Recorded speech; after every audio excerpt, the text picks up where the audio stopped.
few things off camera.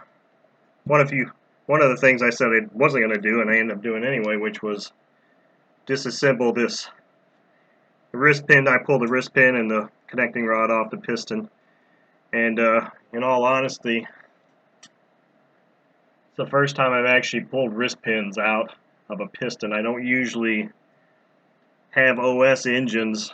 Sato engines is what I usually run and disassemble and take apart, and they don't use a retaining pin or wrist pin like that. They have they call them retaining pads. They're just Teflon discs that fit into the sides there, that when you put it in the cylinder, it just kind of keeps that wrist pin from sliding and scoring the cylinder. But this actually has retaining pins or retaining springs, and you just pull them out, hope for the best, hope you don't lose the thing.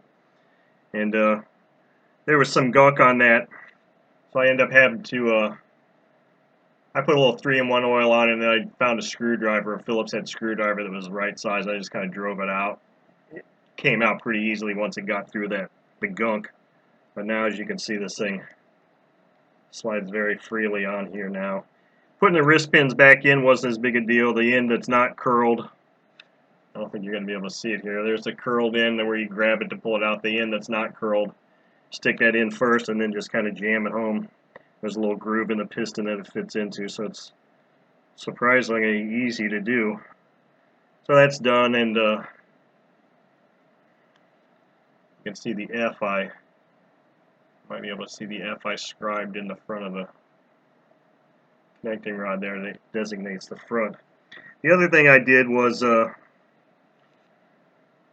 use this stuff called LA's Totally Awesome Cleaner, and you can get that from, I think it's Dollar General or one of the dollar stores. I just sprayed it on here and used an old toothbrush and just scrubbed it. You can see that really clean these bearings up here. There's the rearmost bearing, and then right here is another bearing.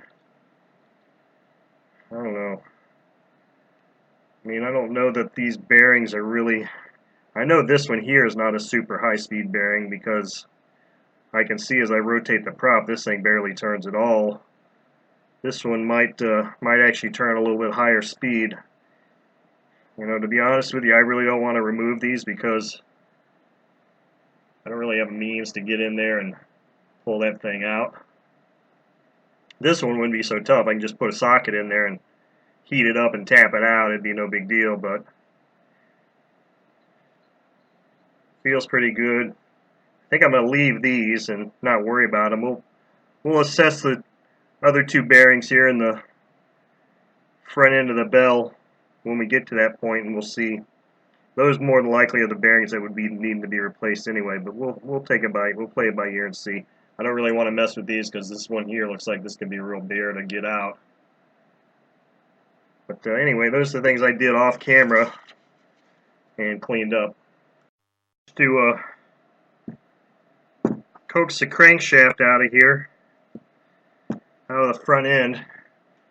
You can see how nasty that is. It must just be cast or varnish or something, but it's still a bit warm because I had to use the heat gun to get that thing off, and you can see this bearing area here is just really kind of grimy looking.